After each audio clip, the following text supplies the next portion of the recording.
Hi guys, welcome back to my channel. It's your girl Dr. Princess, aka Princi Pesa, but you can call me Princi, okay?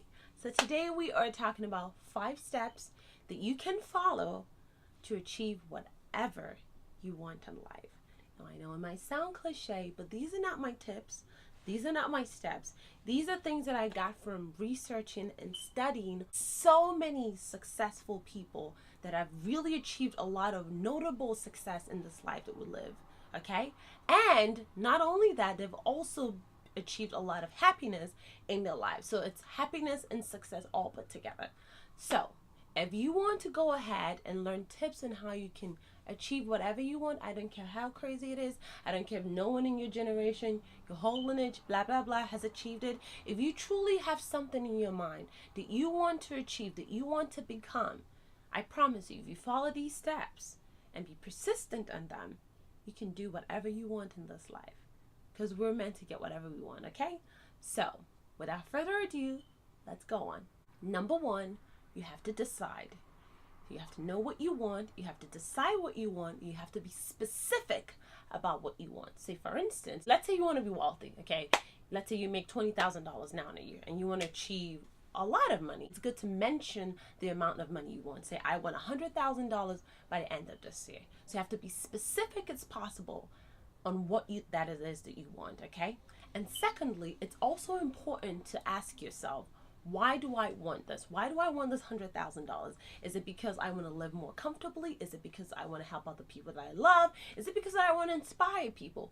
Whatever it is, it's always essential to ask yourself, why am I doing what I'm doing? Because it's important in the next few steps, which I'm going to discuss later, okay? Second is you have to have faith. Faith is one of the most important things that you can ever have in life.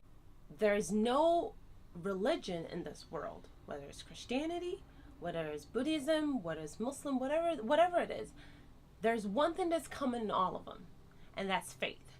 And that's faith in something bigger than you, faith in something unknown, guiding you, helping you, and giving you the things that you want. Okay, so you truly need to have faith in life to achieve whatever you want, because if you don't believe in it, how the hell are you going to achieve that? How the hell are you going to achieve $100,000 when you don't believe you're going to have it? The universe doesn't work that way. So you have to have absolute faith and say, I know that I'm worthy of this, that this is mine. And for me personally, the way I can build my faith is by looking back at things in the past where I thought I never could have achieved, or I thought I never could have overcame, but somehow the universe or God or whatever brought it into my life. There's one story that I always go back on, that every time I tend to lose faith in something, I refer back to that story.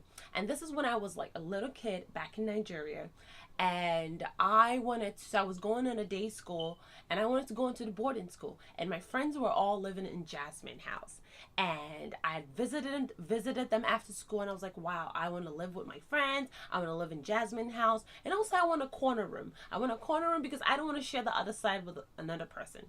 So I went home and I told my mom I want to go to Jasmine House. I was like, okay, we're going to sign up. And I found out it was a raffle draw. So meaning when you say, I think there were like 8 houses. So there were Jasmine, Rose House, blah, blah, blah. And then when you put your name, the computer will randomly pick whichever house you wanted. So I remember starting from spring all the way till fall, I literally prayed every single night. Every single night I'll get down on my knees. I'm like, God, please give me Jasmine House, give me the side wall. And I literally, before I go to bed, I would just imagine in my mind, like literally playing in my mind what I would do with my friends when I lived in Jasmine House, and how I would, accessorize my corner room and blah blah blah. And I did this for like 4 or 5 months. And lo and behold, when fall came and my name came up, I got Jasmine House. And when I got to that house, there was only one room left, and it was a corner room. And guess what? That corner room was in the same square where my friends lived.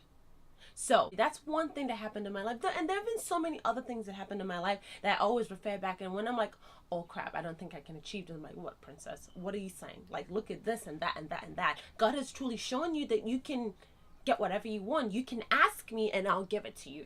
So faith is essential. The third step is action. Now, I'm all about a Zen life. I'm all about blah, blah, blah, meditation. But honestly, without action, nothing can happen. Action is the only thing that can convert your dreams and your desires to actual manifestation, to actual physical things that you can see and touch and kiss and blah, blah, blah. Okay? So, action is really, really important. You have to get out there. You have to do your best. And you don't necessarily have to know all of the steps you have to follow to achieve whatever you want. Okay? You just have to start somewhere and be consistent. And with that, with working hard and having faith, the inspiration will come. The people, the scenarios, the universe, God will bring in those people in your life who can help you get that which you want. Now, the fourth step is persistence. Now, this is very important, and that's why at the first step when you were deciding, I said, why do you want to do this? Why? Why do you want to do this? And like I said, it's important if the reason why you're doing this, it's bigger than you. If it's the reason why you're doing this is that you want to somehow give back to people or somehow impact the world around you, because that's what's going to keep you going. I don't care how motivated you are. I don't care how disciplined you are. There will get a point in your life after 1,000 failures, after 1,000 no's, after a million reasons why you should tell yourself, okay, I should give up because this is not happening. You will, and it's normal because you're a human being. Your willpower will let you down. It will let you down.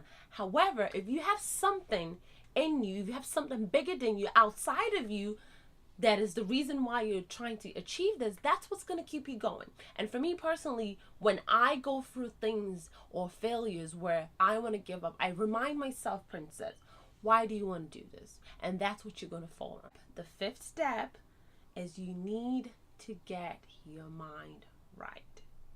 Man becomes what he thinks about all day, period. What you're focusing on all day long is what you're going to attract.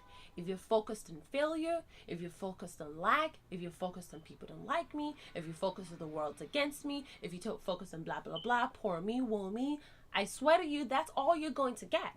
Now, if you're going to be honest with yourself, if you really examine your life, if you really examine your thought pattern, your belief system, the things that you've come to believe and think about over and over again, don't they show up in your life? Truly. So, if that what you think of is what comes back to you, wouldn't it behoove you to be careful about what you thought about? Wouldn't it behoove you in the presence of the misery and the failure and the lack for you to be optimistic? Because at the end of the day, we get what we think about. Okay, let's say, for instance, someone gets me and ties me up, beats me up, and throws me in a dungeon. Okay? They can beat me up and torture me for whatever they want, but they can't control what's in my mind. However, that one thing they can control is my only chance, my only hope of survival and ever getting out of it. Because you can be down and out, and if you look back, if you go and study a lot of successful people in this world, they had a lot of failures. And one thing they all had in mind was they were always optimistic. They always said, this is passing, this is only a season, better things are coming on their way, good things are coming on their way, this is only a trial period, and that's the only way you can get out. But if you're down and you're thinking down, that's all you're going to get. That is why the poor gets poorer and the rich gets richer. It's only a state of mind. Now, like, this step is, I would say, is the most important step. And like, we could totally make a whole series on just this step and on your mind and how your mind can create things in your life. So those are the 5 steps that you can follow to achieve whatever you want in this life. Okay, so go ahead and thumbs up. Tell me, guys, what your favorite steps are. Tell me, guys, what you guys think about. Thank you so much for watching. Go ahead and subscribe and thumbs up so I can know that you guys like this video, so I can keep bringing them to you. And just so you know, I post every Tuesdays and Sundays, so keep that in mind. Talk to you guys later. Ciao.